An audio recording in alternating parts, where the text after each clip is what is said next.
Hello students, हम कुणाल दुआ and अब हम देखते हैं हमारा सैम्पल पेपर सीबीएसई का। मैक्रो वाला तो हमने पहले डिस्कस कर लिया था, तो इंडियन इकोनॉमिक डेवलपमेंट वाला पार्ट अब हम देखते हैं। तो डैश वॉज इंडियन मिनिस्टर, ये तो भाई याद ही करना पड़ेगा, मनमोहन सिंह। सेकंड, ये 1 मार्क्स के लिए इम्पोर्टेंट है हमारा इंडियन इकोनॉमी का 19th क्वेश्चन जो है, इंडिया एंटर डैश स्टेज, तो इसके अंदर 1921 था हमारा सेकंड, ये भी थोड़ा ध्यान रखना पड़ेगा। अगला, एसर्शन मतलब कि ये चीज हुई, और रीजन मतलब उसके पीछे क्या ये जिम्मेवार है या नहीं। इस टाइप के क्वेश्चन में ये बताना होगा, पहली बात तो क्या ए और बी बात दोनों ठीक है या नहीं। दूसरी बात ये बतानी है क्या ए बात के पीछे बी वाला पॉइंट जिम्मेवार है या नहीं। तो एसर्शन में कोई बात होगी और रीजन अलग से होगा, तो तुमको इन दोनों को कनेक्ट करके देखना है कि अगर हो रहे हैं नहीं हो रहे, उसी हिसाब से अपना ऑल्टरनेटिव ऑप्शन हमें सिलेक्ट करना है। जैसे लिखा हुआ है इंडिया बन गया exporter of primary product and importer of finish, तो ये हमने ये बात एज इट इज हमारी बुक में लिख रखी है। हाँ, तो ये बात बिल्कुल सही है।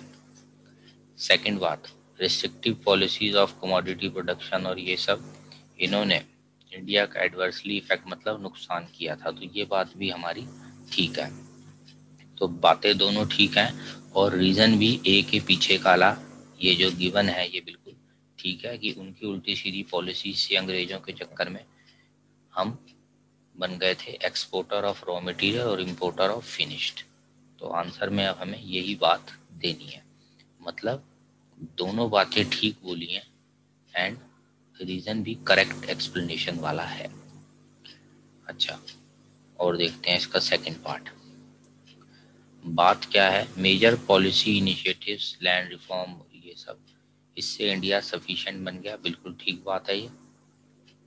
अब एक, ये तो हुई मेन बात। अब रीजन क्या लिखा है, proportion of people depending on agriculture did not decline. देखो स्टेटमेंट तो ये ठीक है, पर ये इसका कोई रीजन नहीं है, क्योंकि ग्रीन रेवोल्यूशन सक्सेसफुल होने के पीछे वो हमने पढ़ा था अच्छे सीड्स, इरिगेशन, वो सब बातें थी। इसमें ये कोई रीजन नहीं है कि पब्लिक एग्रीकल्चर वाली कम नहीं हो रही। तो बातें दोनों ठीक हैं, पर ये रीजन ए का रीजन असर्शन का नहीं है। तो ये एमसीक्यू देखते हैं कौन सा फिट बैठ रहा है कि बातें तो ठीक हैं, both are true but reason is not correct, यानी ये हो गया हमारा। अगला देखते हैं 21st। अब क्या बात गिवन है कि गवर्नमेंट हमारा टारगेट फिक्स करती है पब्लिक सेक्टर एंटरप्राइजेस का, कितने हमें बेचने हैं। ठीक है, सही बात है, गवर्नमेंट ही करेगी, आम पब्लिक तो ये नहीं सेट कर सकती। फिर उसके बाद डिसइन्वेस्टमेंट एक अच्छा टूल है लॉस वाले पीएसईज को उनसे बचने का। हम उनको डिसइन्वेस्ट यानी प्राइवेट लोगों को दे दें ऐसी एंटरप्राइज, तो ये स्टेटमेंट भी ठीक है, पर इनका आपस में हमें कोई कनेक्शन नहीं दिख रहा, तो ये रीजन कोई करेक्ट नहीं है। तो बातें तो ठीक हैं दोनों, तो आंसर हो गया हमारा ये बी। बातें ठीक हैं पर ये रीजन गलत है। आगे देखते हैं 21 हो गया 22। Match from the set of, कहता है क्वेश्चन कह रहा है correct pair match the following में, तो ऐसा होता है ए का 3 बी का 2 ऐसे, पर करेक्ट पेयर मतलब या ए का 1 बी का 2 सी का 3 या डी का 4, इनमें से क्या ठीक है। तो ग्रेट लीप फॉरवर्ड वाली बात इसमें ऐसी नहीं है, ये वाली बात देखो ठीक है। सी, कल्चरल रेवोल्यूशन में हमने बच्चों को कंट्री साइड भेजा था, तो सी बात ठीक है, सी का थर्ड। अगला 23 क्वेश्चन, किसने वन चाइल्ड, ये तो बड़ा सिंपल है, चाइना। अगला, कोई केस स्टडी दे रखी है हमारे देश में, वैसे तो डायरेक्ट हमारी बुक में भी है ये बातें, किसानों ने बहुत कर्जे ले रखे थे, इरेगुलर रेनफॉल, उनकी प्रोडक्शन खराब हो जाती थी, इंटरेस्ट मनी लेंडर उन्हें को बेवकूफ़ बनाते थे, कर्जे में डुबाते थे, ये जनरल बातें हैं।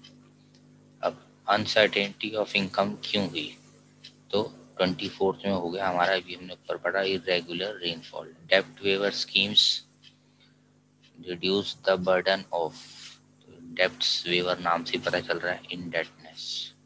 अगला 26 रूरल बैंकिंग सिस्टम। देखो रूरल बैंकिंग सिस्टम किसके लिए है, तो रीजनल रूरल बैंक्स, सस्ते रेटों पे। अगला 27 देखो लॉन्ग टर्म लैंड डेवलपमेंट, तो नाम में मतलब लिखा है तो आंसर हो गया लैंड डेवलपमेंट। अगला 28 India has emerge hotspot for medical tourism. देखो सही बात है, हम अपने आसपास भी देखें तो बहुत सारे अंग्रेज इधर उधर के देशों से इंडिया में आते हैं अपना इलाज करवाने, क्योंकि यहाँ पे उनको सस्ता इंतजाम मिल जाता है, सारा नर्स फैसिलिटी, रूम रेंट्स वगैरह सब, ऑपरेशन के चार्जेस सब रीजनेबल पड़ते हैं। तो हमारे देश में ये उनको फ़ायदा है और हमारा भी बेनिफिट हो जाता है, हमारे पास फॉरेन करेंसी आ जाती है। तो इसी बात को हमें थोड़ा एक्सपेंड करके लिखना है। ये देखो यहाँ दिखा देते हैं, ये हेल्थ सर्विसेज लेटेस्ट फैसिलिटीज़ हैं हमारे पास, सब कुछ सस्ता है। अगला 2 major steps for government agriculture market, ये भी डायरेक्ट रेगुलेशन कर दी, इंफ्रास्ट्रक्चर बढ़ा दिए, डायरेक्ट क्वेश्चन है। अच्छा अब देखते हैं अगला इनफॉर्मलाइजेशन ऑफ वर्कफोर्स, ये भी डायरेक्ट क्वेश्चन है कि हमारे देश में क्योंकि फॉर्मल में फैसिलिटीज़ कम मिल रही हैं तो अब बंदा खाली बैठने से अच्छा सोचता है इनफॉर्मल में चला जाऊं। तो ये बातें सब थोड़ा एक्सपेंड करके लिख सकते हैं, उन्होंने तो थोड़ा शॉर्ट में दे रखा है। और जब ऐसे बंदे फॉर्मल को छोड़ के इनफॉर्मल में जाते हैं मजबूरी की वजह से, क्योंकि काम नहीं है, तो इसे बोलते हैं इनफॉर्मलाइजेशन। और देखते हैं आगे 30 agriculture sector appears to be adverse. हाँ ये बिल्कुल सही बात है, देखो जो हमारे एलपीजी रिफॉर्म्स थे उन्होंने एग्रीकल्चर पे कोई खास फोकस नहीं किया।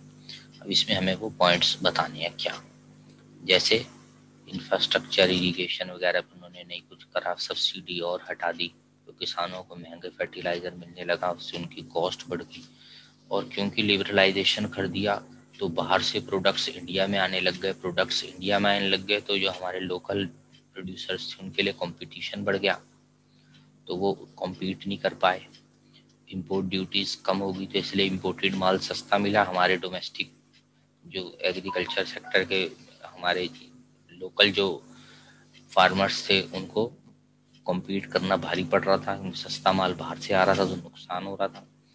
और दूसरा फूड क्रॉप्स की जगह सबने फोकस कैश क्रॉप्स पे करा, यानी जो फटाफट बाहर बिके, खाने वाले सामान वीट चावल ये सब इस पे फोकस नहीं था, इसके चक्कर में कमी पड़ गई फूड आइटम्स की और प्राइस फूड आइटम्स के राइज हो गए।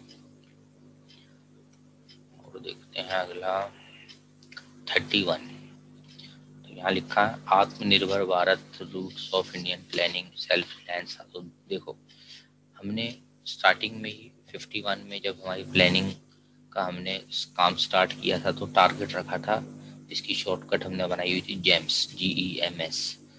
तो उसी के अंदर एस से था सेल्फ रिलायंस, यानी अपना हम खुद ही इंतजाम करें, बाहर फॉरेनर्स के ऊपर हम डिपेंडेंट ना रहें चीज़ों के लिए।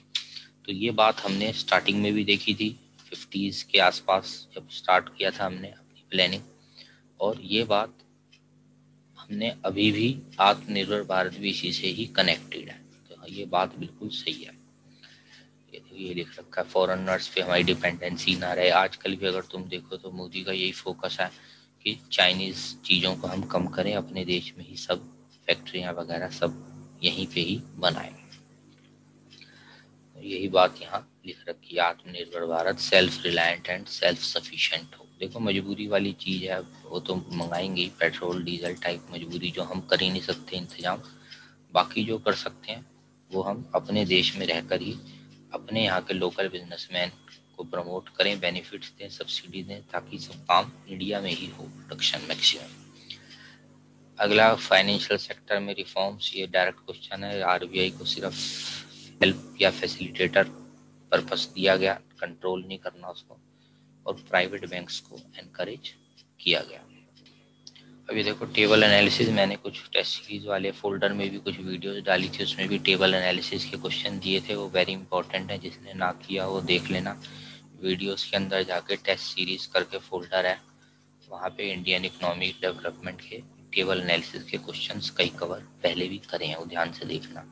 ये भी एक और है, ये भी इम्पोर्टेंट है कि 80-90 के अंदर ये 5.7 और अब हमारी 7.3, चाइना की 10.3, अब थोड़ी कम हो गई है 6.8। तो इसको कमेंट दो, बस सिंपल सा एक्सप्लेनेशन दे दो इसी में जो दिख रहा है कि चाइना ने बहुत 80-90 इस पीरियड में डबल डिजिट ग्रोथ कर ली 10.3, जबकि नॉर्मल देशों से हमारी भी 5 थी, कईयों की और भी कम थी। तो ये एक बहुत बड़ी बात है, चाइना ने अच्छी ग्रोथ कर ली।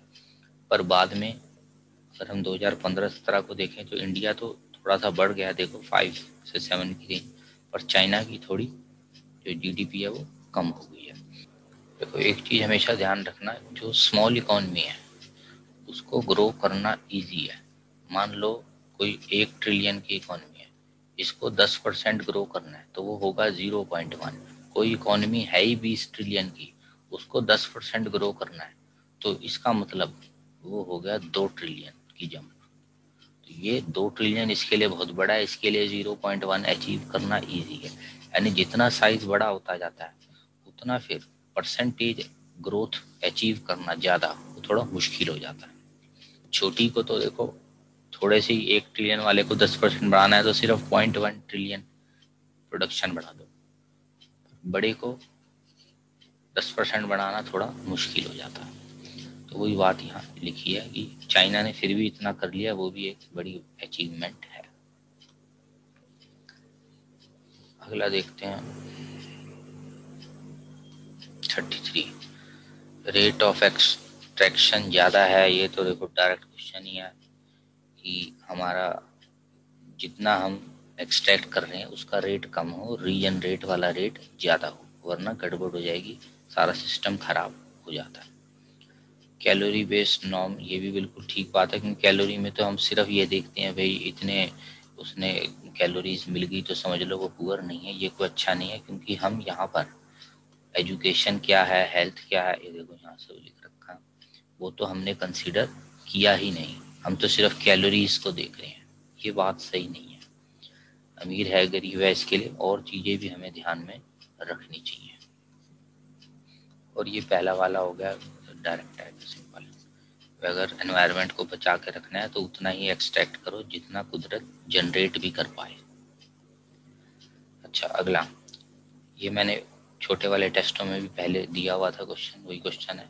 लेस वुमेन रेगुलर में काम करती हैं परसेंटेज, क्योंकि उसमें हाई स्किल्स चाहिए होती हैं, जो इंडिया में वुमेन को एजुकेशन के लिए ज़्यादा प्रमोट नहीं किया जाता, इसलिए इंडियन वुमेन जो रेगुलर जॉब वाली कैटेगरी है उसमें ज़्यादा नहीं होती, और वो मोबाइल या इधर से उधर मोबिलिटी जो है वो नहीं होती, शिफ्टिंग करना जो इसे हम बोलते हैं। अगला अगला क्वेश्चन है इसमें हमारा, ये देखो ये भी टेबल एनालिसिस करना है 93। अब देखो यहीं से सिंपल देख लेते हैं। प्राइमरी हमारा 64 से 60 हुआ, फिर 24 हुआ, यानी प्राइमरी का शेयर कम हो रहा है। सेकेंडरी 16 से 15, 15 से 24 वो बढ़ रहा है, सर्विसेज का भी बढ़ रहा है। तो इसी बात को सिंपल करके आपको एक्सप्लेन करना है।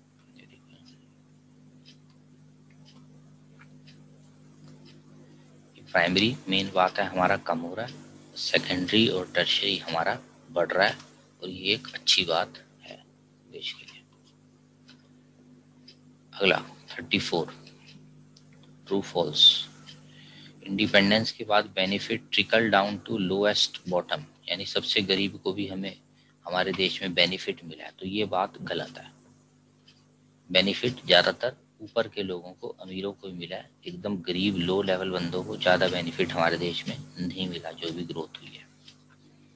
अगला, ह्यूमन कैपिटल से इनोवेशन इन्वेंशन डायरेक्ट पॉइंट है बुक के अंदर, ये वही का वही समझा देना। जितना इंसान की हम कैपिटल फॉर्मेशन करेंगे, उसकी सीखने की स्किल्स, नई बातों को इनोवेट करना, टेक्नोलॉजी को अडेप्ट करना, ये सब बढ़ जाता। अगला, नेगेटिव रिलेशन, इनवर्स मतलब नेगेटिव, ग्रोथ इंफ्रास्ट्रक्चर की होना और नेशनल इनकम। तो देखो गलत है ये बात, क्योंकि जितना इंफ्रास्ट्रक्चर बढ़ेगा, education, bank, health facilities, roads, transport, communication के तरीके, उतना देश में बिजनेस अच्छे होंगे और नेशनल इनकम बढ़ेगी। तो इनके बीच में है positive relation, not negative relation.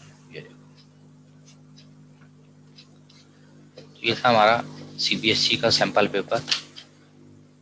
Macro वाला हमने पार्ट 1 में कवर किया था, ये इंडियन इकोनॉमी का पार्ट 2 में हमने